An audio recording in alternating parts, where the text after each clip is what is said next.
നോമ്പുകാല ചിന്തയുടെ 7-ാം ദിനത്തിലേക്ക് ഏവർക്കും സ്വാഗതം. ചിന്തയ്ക്കായി തിരഞ്ഞെടുത്തിരിക്കുന്ന വേദഭാഗം റോമർ എഴുതിയ ലേഖനം 12-ാം അധ്യായം 1-ാം വാക്യം. സഹോദരന്മാരെ, ഞാൻ ദൈവത്തിന്റെ മനസ്സലിവ് ഓർപ്പിച്ച് നിങ്ങളെ പ്രബോധിപ്പിക്കുന്നത്, നിങ്ങൾ ബുദ്ധിയുള്ള ആരാധനയായി നിങ്ങളുടെ ശരീരങ്ങളെ ജീവനും വിശുദ്ധിയും ദൈവത്തിന് പ്രസാദവുമുള്ള യാഗമായി സമർപ്പിപ്പിൻ.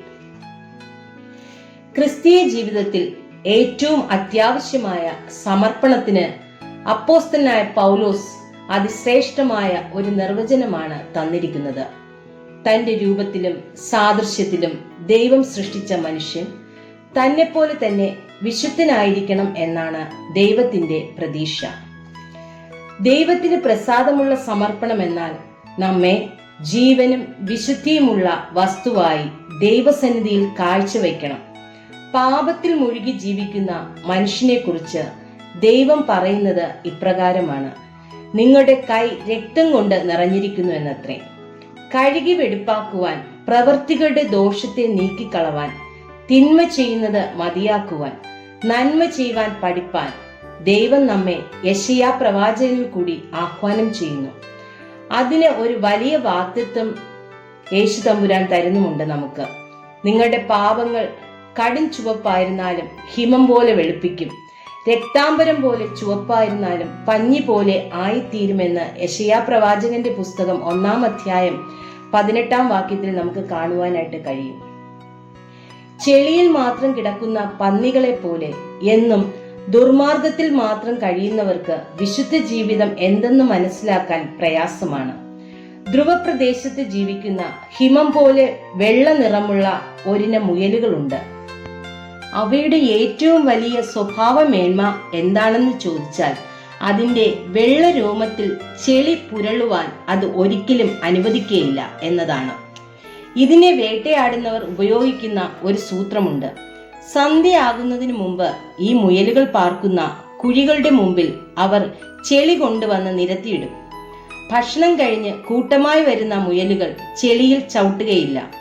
തങ്ങളുടെ പാർപ്പിടത്തിൽ നിന്ന് അവ തിരികെ ഓടാൻ തുടങ്ങും. പേടിച്ചോടുന്ന മുയലുകളെ സൗകര്യമായി വേട്ടക്കാർ പിടിക്കും. മരിക്കേണ്ടി വന്നാലും തങ്ങളുടെ ശരീരത്തിൽ ചെളി പുരളാൻ സമ്മതിക്കാത്ത ഈ ജീവികൾ ഇന്നത്തെ മനുഷ്യന്റെ മുമ്പിൽ ഉദാത്തമായ ഒരു ഉദാഹരണമാണ്. ഹിമം പോലെ വെണ്മയായ നമ്മുടെ ശരീരത്തെ ചുവപ്പിക്കുന്ന ദുഷ്പ്രവൃത്തികളാണ് നാം എന്നും ചെയ്യുന്നത്. നമ്മുടെ ശരീരം ദൈവത്തിന്റെ ആലയമാണ്. അത് വിശുദ്ധമായി സൂക്ഷിക്കേണ്ടത് നമ്മുടെ ഉത്തരവാദിത്വമാണ് എന്ന് വിശുദ്ധ പൗലോസ് ആവർത്തിച്ചു പറയുന്നുണ്ട്. ദൈവത്തിന് പ്രസാദമുള്ള യാഗം തീർച്ചയായും വിശുദ്ധമായിരിക്കണം. ദൈവത്തിന്റെ ആലയമായ നമ്മുടെ ശരീരത്തെ ദൈവത്തിന് യാഗമായി സമർപ്പിക്കുവാൻ ഏറ്റവും വലിയ പ്രതിബന്ധമായി നിൽക്കുന്നത് പ്രതിയോഗിയായ പിശാചാണ്. നിർമ്മതരായിരിപ്പിൻ, ഉണർന്നിരിപ്പിൻ, നിങ്ങളുടെ പ്രതിയോഗിയായ പിശാച് അലറുന്ന സിംഹം എന്ന പോലെ ആരെ വിഴുങ്ങേണ്ടു എന്ന് തിരിഞ്ഞ് ചുറ്റി നടക്കുന്നു എന്ന് 1 പത്രോസ് 5-ാം അധ്യായം 8-ാം വാക്യത്തിൽ നമുക്ക് കാണുവാനായിട്ട് സാധിക്കും. ശത്രുവായ സാത്താൻ ശക്തനാണ്. അവൻ നമ്മെ തകർക്കാതിരിപ്പാൻ നാം ഉണർന്നിരിക്കണം, ജാഗ്രതയുള്ളവരായിരിക്കണം. ധ്രുവപ്രദേശത്ത് താമസിക്കുന്ന എസ്കിമോ എന്ന വർഗ്ഗക്കാർ വേട്ടയാടി ഉപജീവനം നടത്തുന്നവരാണ്. ഭീമാകൃതിയിലുള്ള ധ്രുവക്കരടികൾ എന്നറിയപ്പെടുന്ന വെള്ളക്കരടികൾ വളരെ ശക്തിയുള്ളവയാണ്. അതുകൊണ്ട് അതിനെ വേട്ടയാടുന്നത് വളരെ ക്ലേശകരമാണ്. പട്ടികളെ കൊണ്ട് വേട്ടയാടുവാനും കുന്തം എറിഞ്ഞു കൊല്ലുവാനും എക്സിമോകൾ സമർത്ഥരാണ്.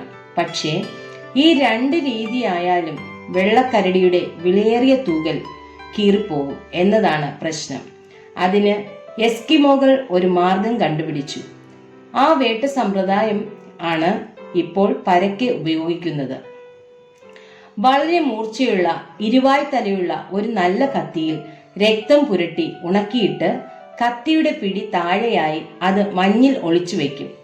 വെള്ളക്കരടികൾ അതുവഴി കടന്നുപോയാൽ ഈ മണം പിടിച്ച് കത്തിയുടെ അടുത്തെത്തും. കത്തിയിൽ രക്തത്തിന്റെ സ്വാദുള്ളത് കൊണ്ട് അവർക്ക് സന്തോഷമാകും. ഇതിനിടയിൽ കത്തിയുടെ വായ്ത്തലയിൽ തട്ടി കരടിയുടെ നീളമുള്ള നാക്ക് മുറിയും. പുതിയ ചോര കത്തിയിൽ കാണുമ്പോൾ വീണ്ടും ആർത്തിയോടെ രക്തം കുടിക്കുവാൻ തുടങ്ങും. തന്റെ നാക്കിൽ നിന്ന് പുറപ്പെടുന്ന രക്തമാണ് താൻ കുടിക്കുന്നത് എന്ന് മനസ്സിലാക്കാൻ ഈ തടിയൻ കരടികൾക്ക് ബുദ്ധിയില്ല. പുതിയ ചുടുരക്തം കിട്ടിയ ആവേശത്തിൽ അവ വീണ്ടും കുടിച്ചുകൊണ്ടേയിരിക്കും. കുറെ സമയം കഴിയുമ്പോഴേക്കും രക്തം നഷ്ടപ്പെട്ട കരടി ക്ഷീണിച്ച് താഴെ വീഴും. വളരെ സൗകര്യമായി വേട്ടക്കാർ അതിനെ അവകാശമാക്കും. തോലിന് ഒരു പോറല് പോലും ഇല്ലാതെ കിട്ടുന്നത് കൊണ്ട് നല്ല വിലയും ലഭിക്കും. ഈ രീതിയിലാണ് എക്സിമോകൾ കരടികളെ പിടിക്കുന്നതെന്ന് നമുക്ക് മനസ്സിലാക്കുവാനായിട്ട് സാധിക്കും.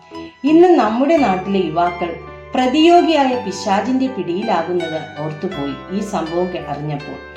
ഒരു രസത്തിന് വേണ്ടി അല്പം മദ്യമോ മയക്കുമരുന്നോ രുചിച്ചു നോക്കുന്നവർ രക്തം കുടിക്കുന്ന കരടിയെ പോലെ അവസാനം തകർന്നു വീഴുന്ന കാഴ്ച നമുക്ക് പരിചിതമാണ്. ഇങ്ങനെ നശിച്ചു പോകുന്ന ധാരാളം ചെറുപ്പക്കാർ നമ്മുടെ മധ്യത്തിലുണ്ടല്ലോ. എന്താണ് അതിന് പരിഹാര മാർഗം? ഒന്നു മാത്രമേ ഉള്ളൂ. നമ്മുടെ ജീവിതം തന്നെ അപകടത്തിലാക്കുന്ന ഈ ലോകമോഹങ്ങളെ വിട്ടോടണം. നമ്മെ തന്നെ ജീവനും വിശുദ്ധിയും ദൈവത്തിന് പ്രസാദമുള്ള യാഗമായി സമർപ്പിക്കണം. അതിനായിട്ട് നമുക്കൊരുങ്ങാം. ഈ നോമ്പുകാലം നമ്മെ ഏവരെയും ഒരുക്കുമാറാകട്ടെ. ആമേൻ.